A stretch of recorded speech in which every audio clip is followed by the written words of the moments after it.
first day in the Bosphorus Cup, and the crews gathered early in the morning in order to get prepared. The wind seemed to be extremely light, and this meant that the coastal race would be very competitive.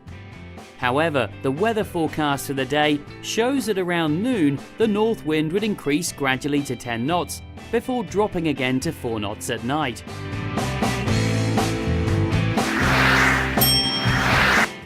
Today the start was at 1400 and the boats raced offshore according to the racing schedule. They will start near the shore going upwind to the first mark. After rounding the first mark and its offset, they will go downwind to the Sivriada and Yasiada Islands and then finish near the shore. Strong teams are going to compete to claim a place on the podium. For IRC1, the Orient Express with Haluk Babakan is brand new and fast enough and seems to be likely to win. However, Fenerbahce 1 with Oguz Ayan will try its best in order to beat Orient Express. Let's hear what Aydin Yerdem expects from the races. IRC2, there are some other strong boats. One of them is definitely Agresivo Kahve Dünyası. It's a very strong team, very well put together, and very competitive boat, which is a X35. And if especially is a light wind, I'm sure he is one of the best candidates to win the IRC2 section. Right on time at 1400, the boats gathered on the starting line, choosing the pin end side. This crowded start could lead some boats to be disqualified, so the crews needed to be very accurate. The best start belonged to the Orient Express, but Provezza 5 and Uno were close enough.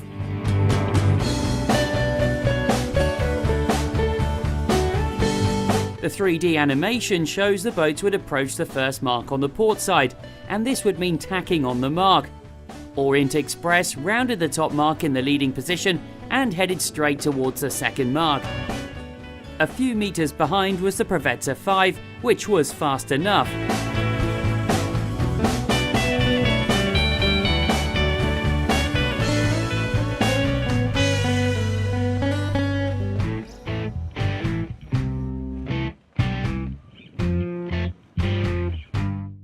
At the same time, the team of Uno didn't hoist the spinnaker right and they lost some precious meters having to fix it.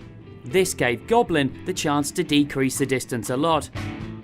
Behind the leading positions, a lot of boats were sailing close to one another and trying to find open space and good air.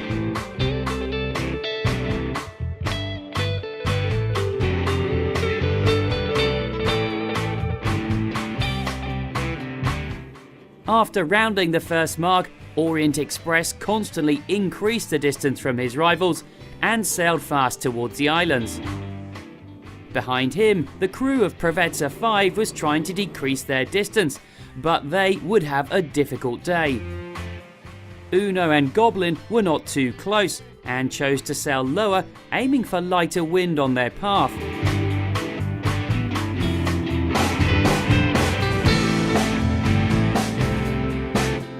At the same time, Turkcell Elise was far behind after a bad start, but should find a way to place itself in the top positions.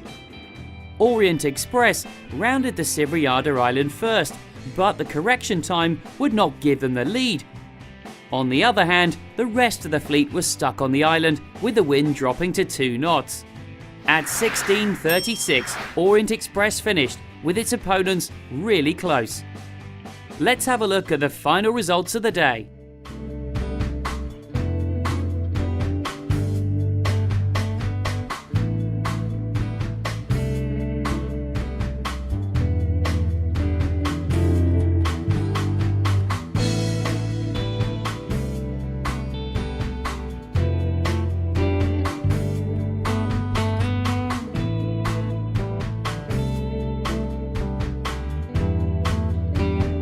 Stay tuned to the Bosphorus Cup with some extreme action and close racing.